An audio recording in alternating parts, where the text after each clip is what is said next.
Welcome to Demolition Success Secrets, the podcast that's changing the game for demolition businesses everywhere. Ever wondered how a wrecking ball wielding industry can leverage digital marketing to dominate their market? Well, we've got the blueprints, strategies, expert guests, and more to show you how. Stay tuned, because we're about to blast through the barriers of your business. What is up, demolition dudes and demolition divas? We have the leader of the free world and leader of the dirtbags himself. Luke is here with us today from Arizona. At least that's where his HQ is. Are you at home today, or are you on the road? Yes, sir. I'm at home, but I will be in your stomping grounds here near Tampa Bay next week. So usually, like you said, HQ is in AZ here, but we'd like to travel around and go explore the country. Cool. Love it. Well, guys, this might be a little different podcast. This is kind of like a fun, very Florida t-shirt inspired type of podcast. Before the podcast, Luke actually changed his shirt, and I don't have any of my phaser gear laying around. I need to get some. Otherwise, I would have tag team with him. So Luke runs a really cool company. I run a pretty cool company, maybe not as cool as Phaser. We're working on it though. And you guys, obviously our audience, are in the demolition space, and sometimes stuff like excavation comes up, land clearing, and then just general construction. Big piece, Luke. I mean, I'm sure you've seen some of the episodes and stuff, but a lot of our guys start out in some form of construction, start out on a bobcat, skid steer, excavator, that kind of thing. So anyway, guys, this is Luke. Luke, tell us tell us all about you. Man, thank you for having me on the show. It's an honor to be here. I'm so excited because, as you know, and as I know, a lot of our audiences morph together, and it's a lot of the same audience. So as you mentioned, I am the co-host of the Dirtbags podcast along with the other Luke Payne, and we love it. We've been doing that since February 2022, and our listeners, we call them the dirtbags and the dirtbagettes. I know you said something similar earlier. So I love the vibe. I love the show. Like I mentioned, it's an honor to be on here, but I'm excited to talk business. I'm excited to talk marketing, but also construction, because I feel like my two worlds are digital marketing and then construction. And when I say construction, specifically the dirt world, obviously construction can mean a lot of things. That can be flooring, roofing, you name it, framing, but we only work with the dirt world. So that would be your excavation companies, your septic companies, heavy hardscaping even. And then typically if we have a demolition company, you would be the one we would send them to, because it's a little bit different than where we work perfectly, and vice versa. There's a lot of similarities, but there's just enough differences where I'm like, it would probably make more sense for you to take them on when it's strictly demolition.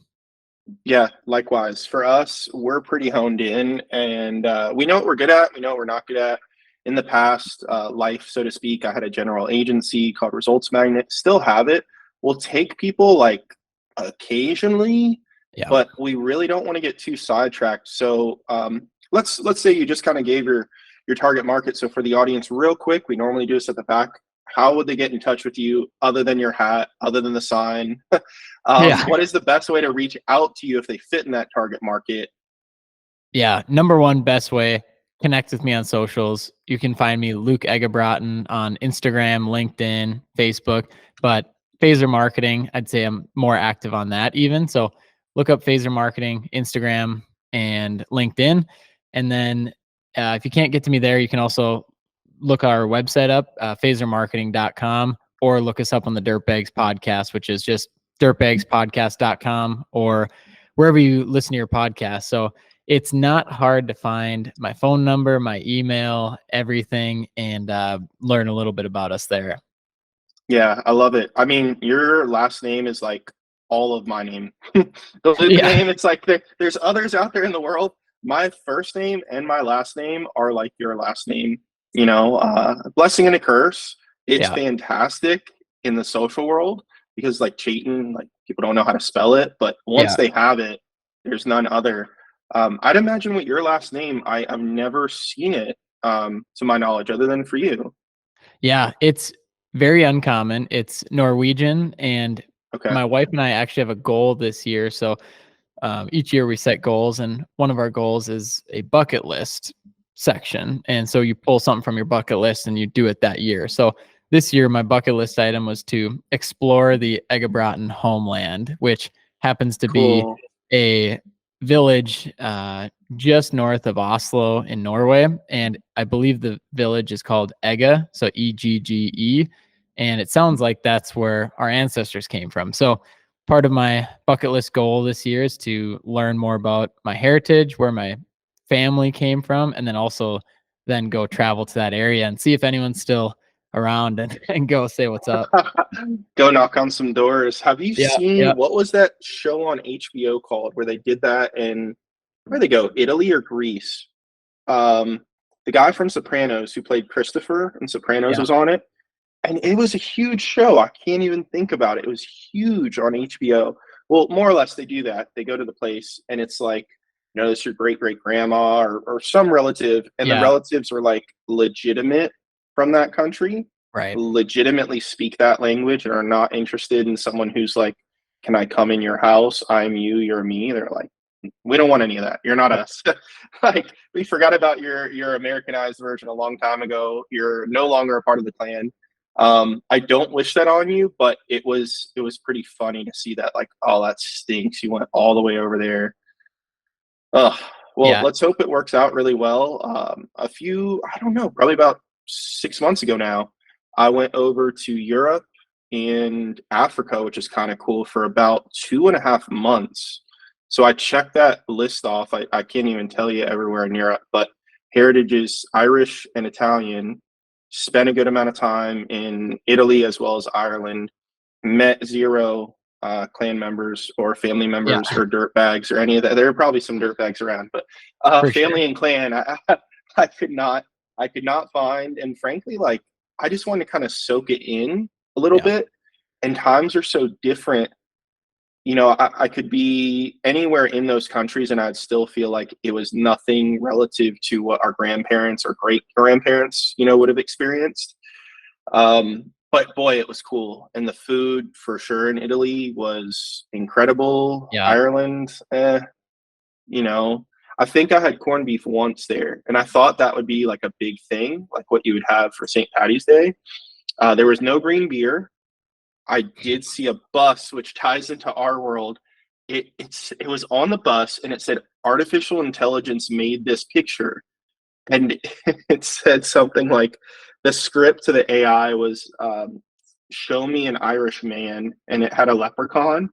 And it said, "This is not Ireland. We can do better." And I was like, what weird government organization paid to put this ad on a bus, Yeah. probably many buses throughout the city?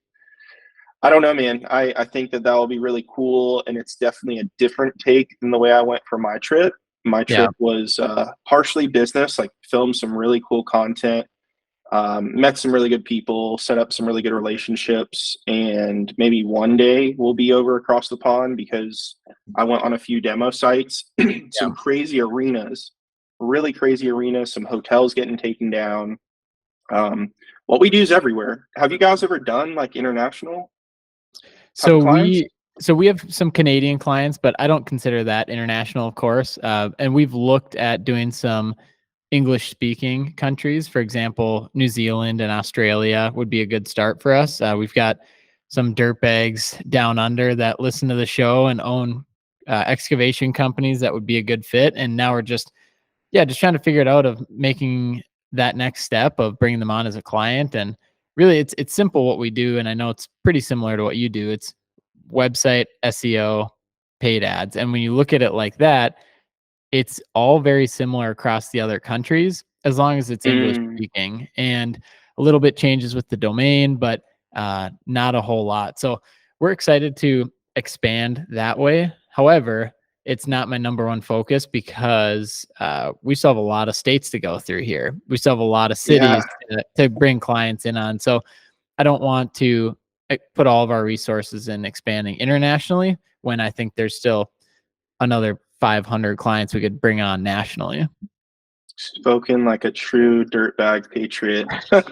Things like, man, I could get political here. It's like, Israel and Ukraine and Russia and all. Forget that. I don't know. We're gonna stick right over here, focus in our own backyard. Which honestly, politics aside, like business wise, I get that. Even travel wise, like when I went on that ridiculous charade that I did for 2.5 months, it was simply because I was like, dude, I don't want to be on a plane for 10 hours without like actually going and doing something really amazing. Right.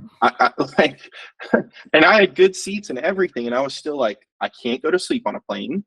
And the times lined up in a certain way, obviously, when you get somewhere versus when you leave.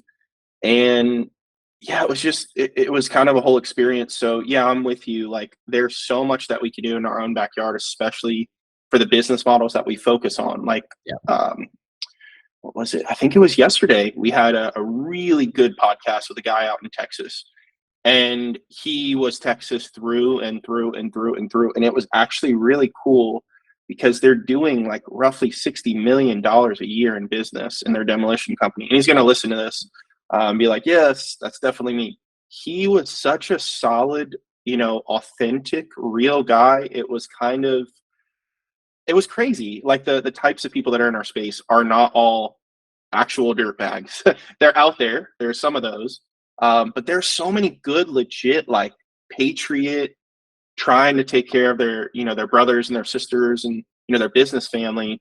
What have you experienced in that from your clients? Like, what type of people do you guys attract? Yeah, that's a great question. And I think it's a focus that we put more amount of time on than most people think. So as I mentioned earlier, we have about 48 full-time clients. They're all in the excavation space, and I would go to bat for every single one of them. And we've had to say no to a lot of clients. We've had to let a couple clients go.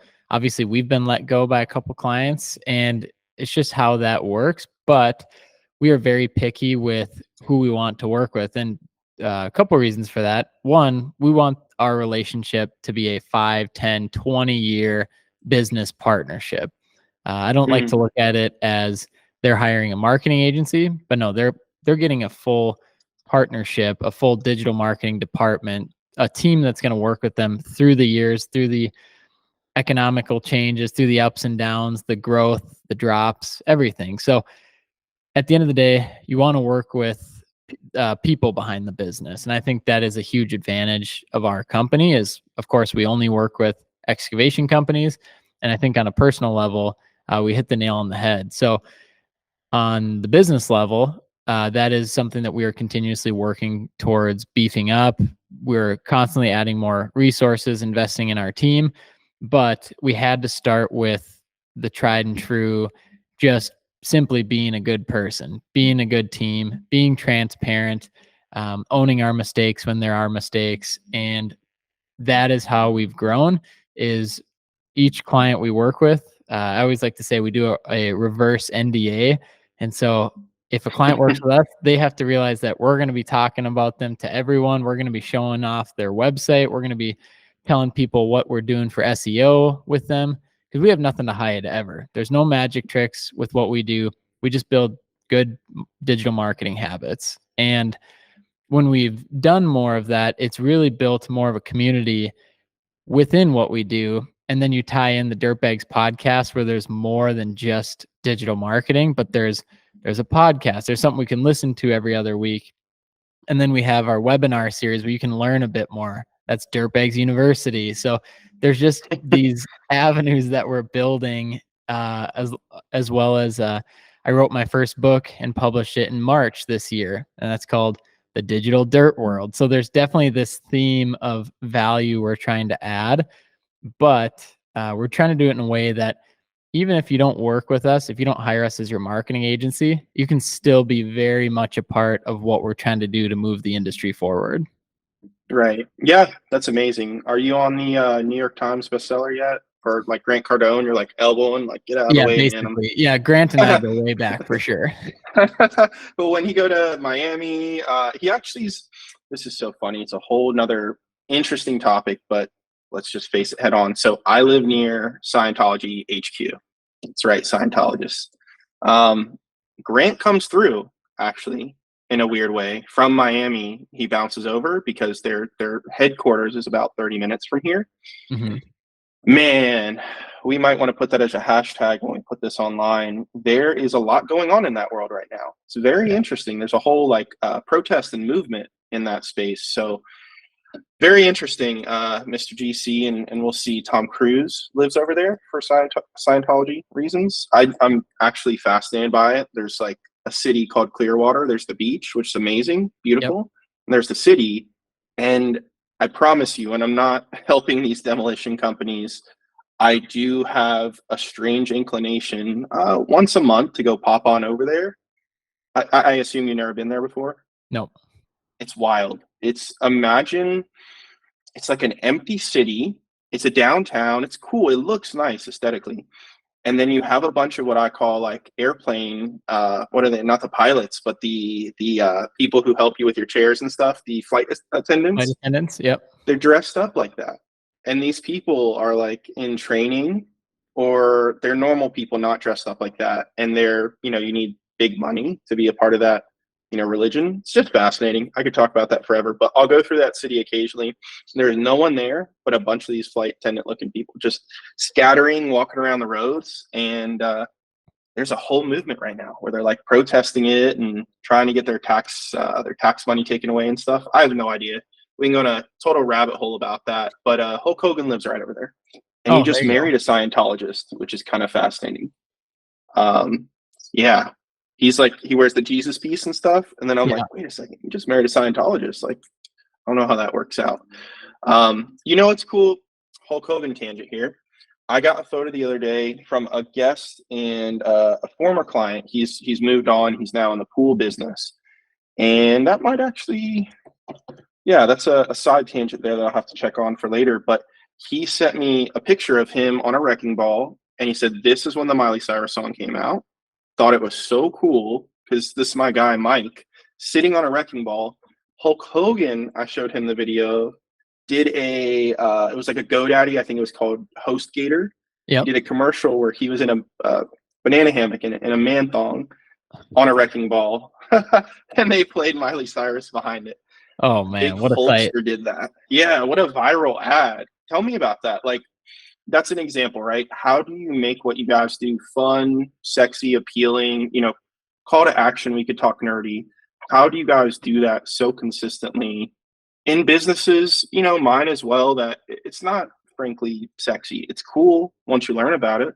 It's fascinating once you learn about it. But prior to, the customers, they usually just have something that needs to be taken care of. So how do you make what you guys do appealing?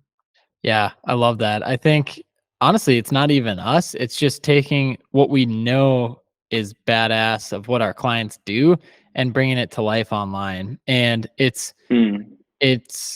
I would say we're kind of lucky in a weird way because typically the excavation industry is a bit behind with the digital world. So let's say 10 years behind. And so what we do is we just build good websites, but we do it in a basic way. And we also build them as they're SEO optimized. So that's more of the back end. But these companies are already doing rad shit. They're already doing really cool stuff. And we're just building that in an online platform, which typically they haven't had before. A lot of the clients we work with are typically in between $1 to $10 million in top line revenue. And it's the owner maybe built the website, or the owner's spouse built the website, or maybe they had an intern build it a few years ago, something like that, where it just hasn't grown to the level that their company is currently at. And one thing I always love to ask our leads or our potential clients is, do you think your website accurately represents your company and the history that your company has? And almost always, that's a rhetorical question. Yeah, exactly. Almost always it's a resounding hell no, or absolutely not, or that's why I'm talking to you right now, that kind of thing. So it's just a great point, because I'm not trying to hard sell anyone. It's just, if you reach out to us, you've seen all the work we can do, we can do it. We know that we can do it for you. And really, it's just making sure that they want it as well, and making sure that they want to see their story, their brand, perceived in a way that they know is a bit more accurate than what's currently out there. Okay. Got it. That's fair. Let's say someone who's listening right now and they're like on the fence, they're kind of so. Let's say they feel like they got a lot of business right now. There's obviously room to grow. Yeah. How does that make sense? They may not sign up to speak with you, but let's say for some reason they do, and they're like, hey man, I'm just kind of kicking tires, curious. What would you kind of go through? I'd assume a number of questions, just like that particular one. Not how would you convince them, but how would you lead them to the good side or the right side of the type of success that your clients are having? Yeah. So I think that's a very good question. I don't think there is a good side or a right side. I think it's whatever their goals are. And typically it's one of my favorite things I hear is if an owner, especially with a construction company, says, I don't need marketing. I have more work than I can handle. I just need to hire. I need to find the right people to hire. I'm like, well, how do people find you to come work for you? And that is marketing, right? So Mm, about and that's where we're different than a lot of other marketing agencies. We don't promote ourselves as we are going to 10x your leads or we're going to increase your business tenfold overnight. Most of our clients wouldn't want to work with us if that's what we did, because most of our clients have way too much work that they can handle right now. So they interesting. Okay. they come to work with us to increase their online presence so people know they exist, or they come to us to build their website in an appealing fashion that would convince a 22-year-old to want to come apply and work for them, to build out a careers page on their website where they can always be accepting applications, not just when they put a Facebook post out and say, send me an email. So that is the majority of what we do, is just the overall branding and the overall image of your company. Of course, coupled with, we still want you to get leads and grow, but there's a bigger piece of it as with the company as a whole. And one other thing I would say to that, as far as if somebody's asking why should I even do this, I like to look at, well, what do you want to build? Do you want to build a job with your name on it, or do you ever want to pass this company down to your kids, your grandkids, to somebody else? Do you ever want to sell the business, or do you plan on just working in it forever? Then when you pass away, it just goes away. And so building a legacy and building something that can still operate without you there all the time, that is something we're big on, and something that a brand needs to do. And don't get me wrong, you can still have your last name in the company name. That's okay. But you can't, the whole company can't be reliant on you to be there 24 hours a day to keep things running. There's got to be systems set in place. So what we do and what our team does is we help build the digital marketing style systems and the branding so that you can have that part taken care of as you start to check those other boxes as well. Yeah. No, it makes sense. And I think that there's got to be really a full scope, because I'll give you an example. We talked to someone today through a fantastic referral of ours. And it was so funny because I'm looking online. They're a demolition company. They have a nice Yep. warehouse. They have plenty of people, equipment, and they have one review on their Google My Business. And I'm like, man, why do you even have a Google My Business? Like, what? It was a 4-star review, so you know it's real, right? It wasn't perfect 5, but I'm looking at it and I'm going, you guys are doing millions of dollars a year. You're in the community. Like, their website, aesthetically, it was decent. They know that it needs to be better. And I asked them at a point, and I was like, hey, how many opportunities are you getting from your site? And that could be employment, that could be, opportunities to work, that kind of thing. And the guy was like, and he's an executive at the company. He's like, yeah, 0. And I was like, what do you mean? Like, I mean, I'm not surprised you have one, Google review. Your website is mediocre on a good day. But to me, that was fascinating. And, our people, they typically do have an appetite. I talked to a very big company in Ohio doing about 34 million a year. And it was pretty funny because he came on, instead of the podcast, he came on to talk in a sales conversation. And I was just like, all right, this is cool, man. Like, you actually get it. I talk to guys who are little and I respect them by far, but they're saying, yeah, we're doing $6 million a year. And I'm like, all right, well, this guy I just talked to, and he like actually gets the picture, and he could buy your company a million times over. But like the beast needs to be fed, and it's really cool the way that you guys are looking at it as an inclusive thing. My business is very much more lead based. Yeah. We probably will start to, as we go through more maturation, encompass the way that you guys do. A lot of our people are saying, hey, we have extra capacity, we have a great business and things like that, but we could certainly fill in some of the gaps. Right. Especially with the business, it goes up and down. It's very cyclical, especially when they throw in monster commercial jobs. For us, there's also residential jobs. They could clean those up, or smaller gigs. They could clean those up rather quickly. But then they have these monster jobs that general contractors can sometimes just be waiving, or the government waiving the milestone payments, and it can be like a net 60, a net 90. So is that a big thing for you guys? Like payments and all that Huge. stuff can be kind of chaotic. Yep, it's one of the biggest issues in the industry, as well Us as too. a labor shortage, is payment and cash flow, I would say. So Mhm. if somebody's expecting payment net 60, obviously you're already behind on a big commercial project.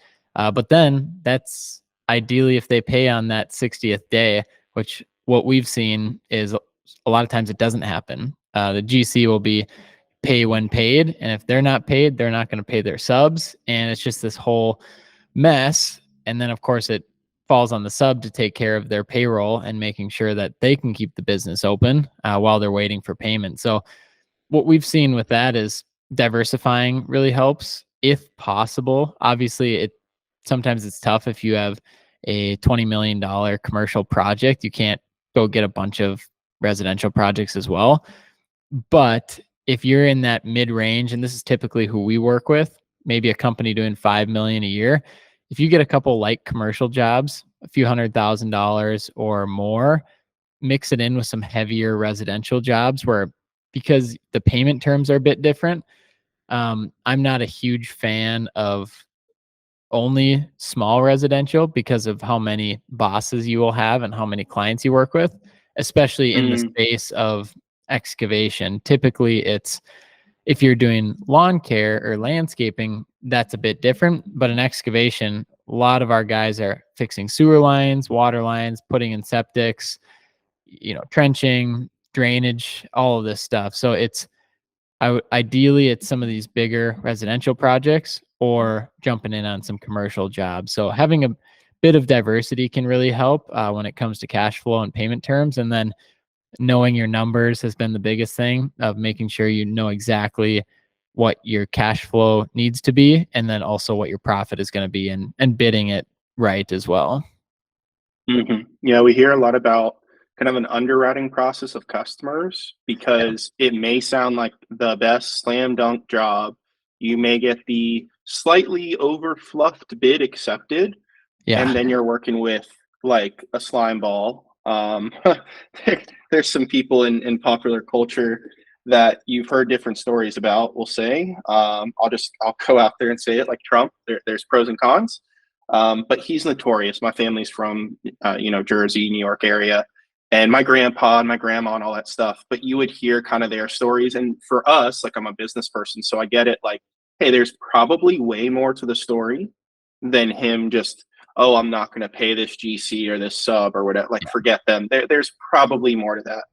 But also, man, how much would it stink to be a GC or sub when someone goes bankrupt and you're stuck holding the bag on a $350,000 payment?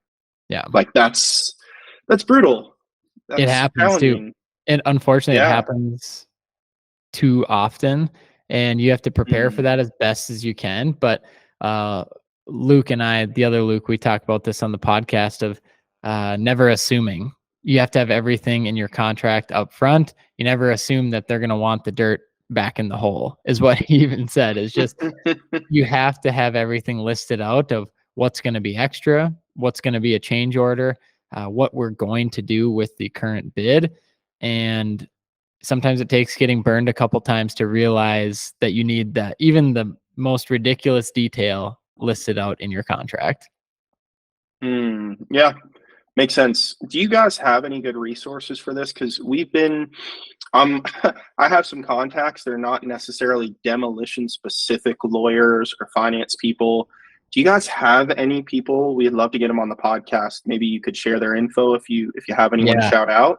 I'll definitely shout him out right now because we're bringing him in as a speaker for our Dirtbags University webinar. And I'm not Cool. sure exactly when this is launching, but this university coming up is on January 30th, and we're bringing in a speaker, the name of Scott Pieper. He is the CEO of Mobilization Funding. He is a stud on LinkedIn. So if anyone listening is on LinkedIn, jump on there. It's Scott Pepper. He is a cash flow in construction expert, and it sounds very niche. And then when you read, he has a book he wrote as well. When you read into it, you realize how much that affects your business, knowing your numbers, knowing your cash flow, knowing exactly how to bid a project, knowing how much money you're going to need to keep growing, to pay people. He is a stud. So we're bringing him in as a speaker. He's giving a free copy of his book to everyone that comes to that webinar, just on his dollar as well. But you should get him on the podcast if possible. He is a wealth of knowledge. He's awesome.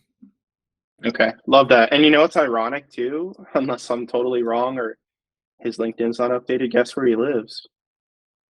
Is he in Tampa? It says Tampa. Yeah, that's what it says. That's right. Yeah. Scott Pepper. Yeah, Mobilization Funding. He's a Tampa guy, man. In the that's backyard. right. We were just talking about that too. So I forgot about that. I'll have to reach out and see if he's around when we're there next week. Yeah, it's amazing. Super cool. Yeah, we've been very desperately searching for that because in a past life, I guess I have a lot of past lives. I've had my generalist agency, I did consulting, all this fun stuff, but I'm 30 and after college, I want to get like a wealth of experience, and that's kind of what has brought me here. And I know you have a story as well. You kind of you learn quick, you get bored with certain things, and then eventually, I know in my experience and yours as well, is you kind of say, hey man, it only makes sense to be a specialist at a point.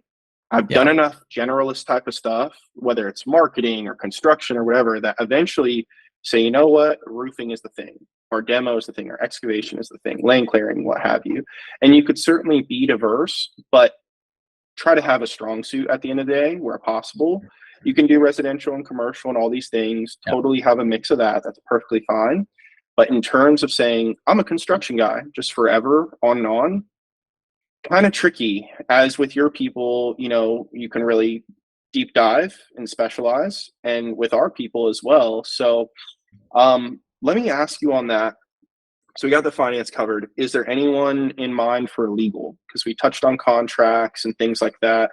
Is there some stallion that you guys refer to that can maybe help our audience with their legal setups or conflicts that may occur?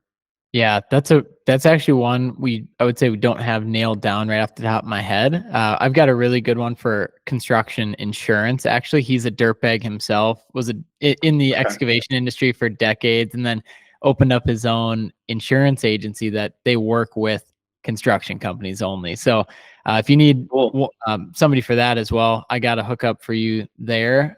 His name's Sam Lambert with Lambert Insurance Services.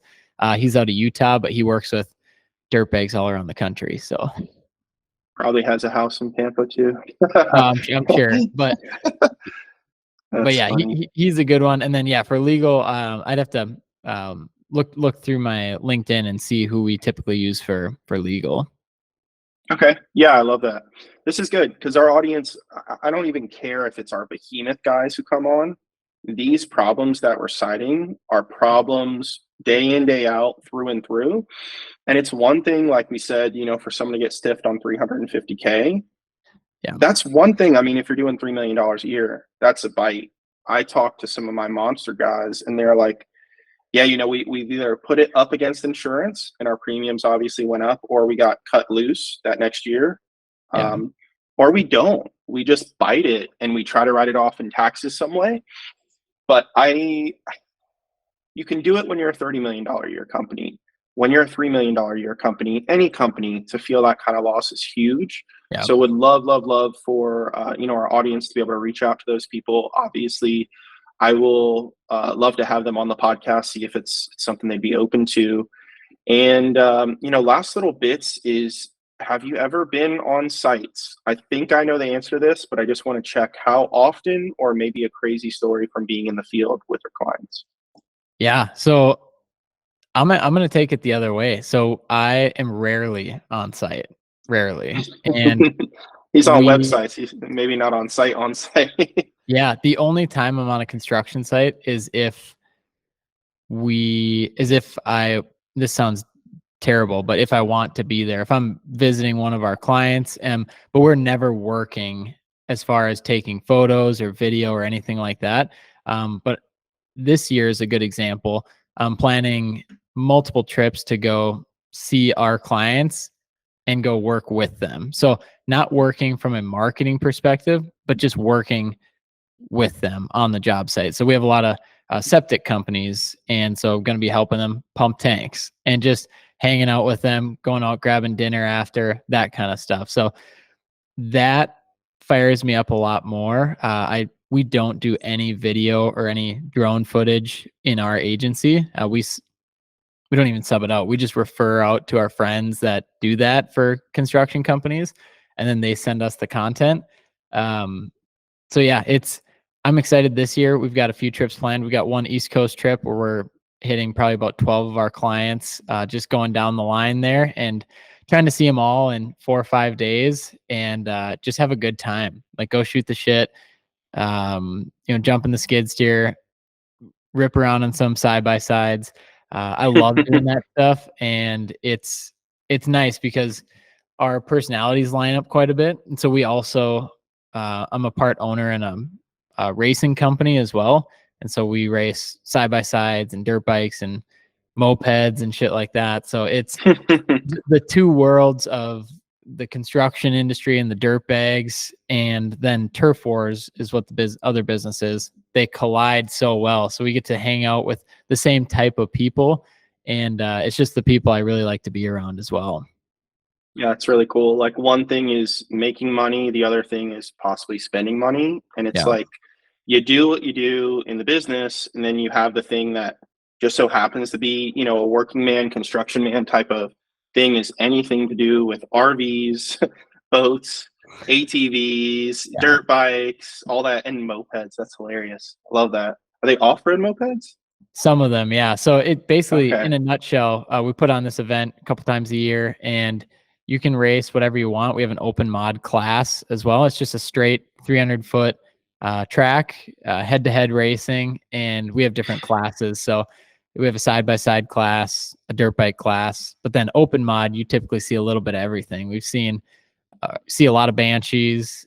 We've seen we saw a crotch rocket with dirt bike tires. We used to do snowmobiles and had to take those out of the summer one. But yeah, man, it's fun. It's kind of that, I own that with 3 other friends. And so that's kind of our guilty pleasure business, where we get to go rip around, have fun, make a little money. But then, of course, Phaser Marketing and the Dirt Bags podcast, that is where I'd say the rest of my time goes and my focus. Okay. Love it. Yeah, it's cool. I can't tell you, we used to have a mountain house, and there's a lot of contractors that live up Yep. in the mountains when I was in Georgia. And it's so funny because you would go to like the crash test derby type things, or you go to the racetrack out in the sticks. So many of the times they would like self-sponsor the vehicle Yeah. with their construction company. And you're like, that's what we were talking about earlier. Like, when you play, it's on the business. Yep. When you're doing business, it's on the business. And like, it's a great incorporation of your like 360 life. You could have fun. Somehow it's business corrected and correlated. And then you could have fun even when you're working. It's really cool. Yeah. And I think that's a great point too. And I never pretend to be somebody I'm not. And so when it comes to a construction site, for example, I don't pretend to be a great operator. I don't. And I would love to learn more, and I love to jump in and just learn and have them teach me. But they know I'm not going to come in and just pretend I know what I'm doing. And just being yourself can get you so far, and people respecting that, okay, this guy's not lying. He's not trying to be somebody else. He's just doing him. And yeah, so that I try and focus on that. Anyone we're around, just being yourself, and trying to be the best that you can be as well. Okay. Love it, man. We'll respect the time. I have two more questions. One is kind of interesting. We actually have the press release right over here. So you can totally hate on this idea. Now let's just to kind of get your mind in a little bit more of my world. So we are much more lead focused. Yep. More revenue focused, that kind of thing. Not to say that you guys aren't, but earlier you kind of identified a little bit that you're like a 360. We're kind of like a 180. We certainly will help a website look better. We'll certainly work on a brand or logo if that's something that our client's interested in. But for us, we're really judged on phones ringing and emails, which of course we have to have those other things somewhat covered, just not to the extent that you guys would. We got to have a GMB. It's got to have a decent amount of reviews. Like, we can do all the ads in the world. If we don't have something where people could trust this company, it's very hard. I could throw thousands of dollars a month at advertising. But check this out. We're doing it for our site as well as for all of our clients' site. Very, very lead minded. The press release is about to be coming out. I would say next week it will drop. So more or less, we have a relationship with a software company, and they focus on a thing that is called first pixel data. And effectively what we can do for our site with demolition marketing leads, as well as for our clients' demolition company sites, is scrape. And this is, at first it doesn't sound that great or that special or new, is scraping viewership data from the sites, not telling you, because this stuff is more antiquated, used to be cool. It'll tell you, hey, someone from NASA looked at your website, or someone from Walmart looked at your website. And to me, like, that's so stupid. Like, why would I pay real money to know that? Because I can't do anything with that data unless I know that we have someone who's been calling to work with us from Walmart, and I could just be like, hey, Brad, were we on your mind? Like, you don't even want to tell them that they went on the website. So what we're doing is effectively using that data to retarget, hyper retarget, because we know these people have been to our website. With this first party pixel data, we can scrape anywhere from 20 to 30, sometimes 40, 50% if we're really pushing it, of user bases that come onto our site or come onto our client's website. So we get their name, their phone number, their email, all that stuff. Anywhere from like the 20 to 50 at the max rate of the data that comes on our sites. And then we could retarget them with advertising that's educational. We can get really sly for some of my, how do we put it, extraordinarily money-oriented people. They can make a cold call, so to speak, and do it from an educational, communal sort of sense, where they're not going to say, hey, we have some really cool, badass technology that we know it was you who went on the website for 5 minutes over the course of the last 2 days. But they can call and just say, hey, just want to introduce myself. We're a demolition company. We're local to Atlanta, New York City, what have you. So all this to say, would really love to kind of hear your feedback on that, because for us it is newer. But as long as you're not a creepazoid, and you do it from a advertising retargeting, or you do it from a cold email where it's educational, or you do it even as a cold call, and you do it in a manner where it's not creepy, but it's more informative, nice to know you, that kind of thing. If that technology were in your pocket and you were revenue focused for your clients as like the end all be all number one thing, what are your thoughts on that? Yeah, I think personally, I do think I would need to look in the legality of it, obviously, before. Let's say I've already done all that, and it's Yeah. it's totally legit, totally legal. It's not we're not partnering with Russia or Yeah. or, I mean, or China or anything. Yeah, I don't know. I think ethically and maybe morally is, I guess, a better way to say it. I probably wouldn't use it, just because gathering somebody's info when they didn't let us, when they didn't fill out a form, or they didn't say, I want to sign up to be contacted. I wouldn't go that route, but that's just me personally. And like for our agency, especially with, and I just think too with our clients, our clients, they probably wouldn't, they might use it for a month or 2 months, but then I think it's like that shiny object where it's like, okay, we got to get back to work. And like, how much money is this really making us? And with how much time we're spending on it. And so, yeah, I guess that would be my honest opinion on it is for us and our business and for my sake, like we typically wouldn't use something like that. I'm very, very old school. I like just simple, clean website build, simple, clean SEO strategies, and then ads. And that's about it. And then teaching our clients how to get out in the community better, how to increase their appearances at networking events, doing up their business cards better, working on their handshake, like stuff like that. And that's about as far as, Wow, yeah, interesting. That's that's about as deep.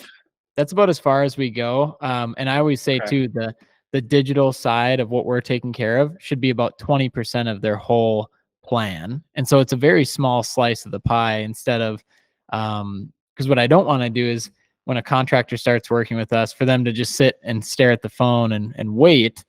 And But wait, yeah. we need them to keep running their business. We need them to keep shaking hands, kissing babies, like all that stuff, running their team, doing things the right way. And then what we do helps, of course, but it's not the end all be all. So I guess that would be my thoughts on it. I love it. I love it. I love it. It's funny. It's very polarizing. Yeah. You know, it's something for me, I guess, just because the nature of what we're doing. And again, our approach is not slime ball, where, if we gave it to, let's say, most roofing companies in the world out there, they'd be like, hey, Chayton, I think it's cute that you want to entertain and educate and do retargeting and things like that. But no, man, we're just going to give it to our top sales guy. He's going to call every single person. I don't care if they're actively on the website. And if they say, how'd you get my info? He's going to say, we're creeping on you on our website. Yeah. We have kind of a different flavor of it, but hey, I get it. I am not an electric car guy. Some people love it. Yeah. They're just not people who live in Chicago right now Right. or anywhere else that's Exactly. very cold who's getting stuck in their electric car. So definitely goes both ways. So it's cool to kind of get an insider perspective on that and one that is different than mine. Yeah. It does kind of help mold that idea. So love that. Last thing to cap off the podcast is tell me and would love to hear your expert knowledge. What separates a high quality construction owner business that you've seen time and time again? I'm sure some clients have really disappointed. I know you mentioned you've had to fire people before. What is a few things that these guys are doing? What is the day in, day out? What are they concerned about and not concerned about that leads to some of your best clients? Dude, I love that question. I think first thoughts there, we work with a lot of guys. So when I tell people we work with excavation companies only, they think, oh, so all your clients are 70 years old plus. And it's the opposite. So most of our clients are under the age of 40, I would say. Probably about 80% of our clientele. And so the one trait we typically look for is that they gotta be motivated. They gotta be a go-getter. And honestly, this sounds cheesy. They gotta have a bit of a positive attitude. If they're just thinking that everything is always hard every single day and they have the victim mentality, it's just probably not going to work out. And honestly, construction probably isn't the best place for them to grow and prosper. Another thing we look for is business owners that are working on other areas of their life. So that might be their relationships, that might be their faith, that might be their health. Some of the construction company owners we work with that are doing very well, they focus a lot on their health. They focus a lot on what they eat and what they intake, and they care about other things as well. And being a bit more well-rounded and working on yourself can really help your business. Another thing that can really separate these companies is these systems that they implement. And I know everyone says that and it sounds fancy, but really just starting from the ground up. So we can't have the owner of this company doing every single thing from invoicing, estimating, operating. taking the trash out.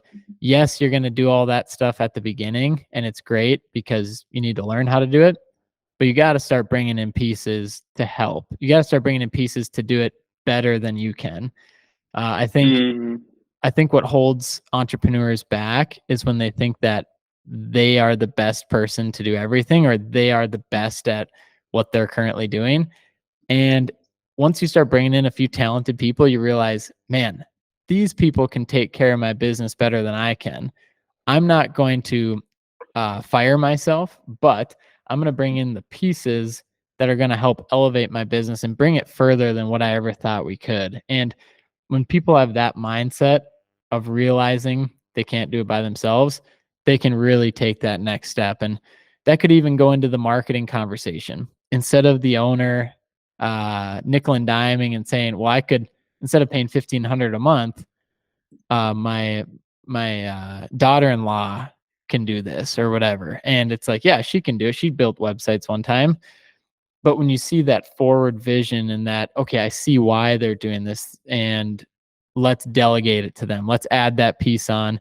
We will add that into our yearly budget and we will make it happen. And those types of personalities and those types of companies, we love working with them, but also uh, they're doing the work for us. They're doing the good work for us. They're growing. I'll say this, they could grow without us. They could be prosperous without us. We just help make it a little bit easier, and we help take a little bit less stress off their plate when it comes to the digital side of things. So those are the types of people we want to work with. And yeah, ultimately, I think those are the type of successful construction companies that we've been seeing. yeah, no, I love that. All right, well, awesome. I'm sure we could do a part two. And maybe, man, if I'm lucky, I'll find a way to sneak into your event over across the bridge, and Yeah. maybe I'll bring like a little what are the bubuzelas? Yeah. Like they do at Right. soccer, and after you're done, I'll like hit you with a bubuzela, and everyone will really like the claps will go crazier. So cool, man. Love it. Super fun. Again, if you just want to cap us off, is there an ideal phone number? Obviously, I know your website and stuff, but anything you want to share with people so that way they could reach out to you, get off my back, because again, we don't do what you do. Yeah. But it crosses over so much. So how can people get in touch with you guys? Yeah, if you're still listening and you're listening this far, obviously you're a day one, and we appreciate it, both of us. And I would just say, shoot me a Absolutely. text. Shoot me a text is the easiest way to do it. And so 218-234-7345. That's my personal cell number. You can also, like I mentioned, find me on any social media, Luke Eggebraaten, or just type in Phaser Marketing. I manage both accounts. It's me. I don't have an assistant. So shoot me a DM or a message anytime. I can almost guarantee you'll hear back from me in the first couple days, and it's going to be me. So I love to help people. I love to point people in the right direction, even if it's not with us. So reach out, especially if you listen to this episode. I love to hear that. It would mean a lot just to let me know what you thought. And, Chayton, I appreciate you so much for letting me come on the show. And hopefully we'll see you in Tampa next week. Yeah, man. Sounds good. And also, guys, Luke has a really weird competition where the more raunchy photo that you send to him as your first text message, the better. He responds quicker when you send awkward, weird images. Great. So make sure Nice. to do that. He does a little ranking system at the end of the year. He like sends you $1 million check or something like that. I don't know. I just heard Sweet. it like word on the street. So make At sure you guys least, do that before you talk to him. at least I'll know where they're coming from. When I get that picture, I'll be like, yeah, mostly came from the podcast. Yeah, don't cite this episode. Just send the most weird photo you could possibly do. You could find them all over the internet, or if you want to do a little photo shoot yourself, be creative. Luke will know where it's coming from. So it's a good little magnet, a golden nugget. Awesome, man. Thank you so much for coming on. And it was really fun, like just talking about normal stuff, talking about the Yeah. business, talking about the construction world, and how we're really making hay out of our different arenas and being able to give people resources. Like, so awesome that you actually came armed with people for finance, which comes up all the time, people for all these different things, insurance, all that. So awesome, guys. Luke, you and I are going to hang out for a minute, and thank you guys so much for watching another episode. Please hit him with those weird photos. That would mean the world to me. probably mean the world to Luke too. That $1 million will come your way the weirder it is. And I'll see you guys on the next podcast. Appreciate it, guys. Thank you. See you guys. That's a wrap for this episode of Demolition Success Secrets. Stay tuned and subscribe for more explosive insights from our upcoming episodes. Until then, continue to blow up your demolition business and make the competition rubble in your path.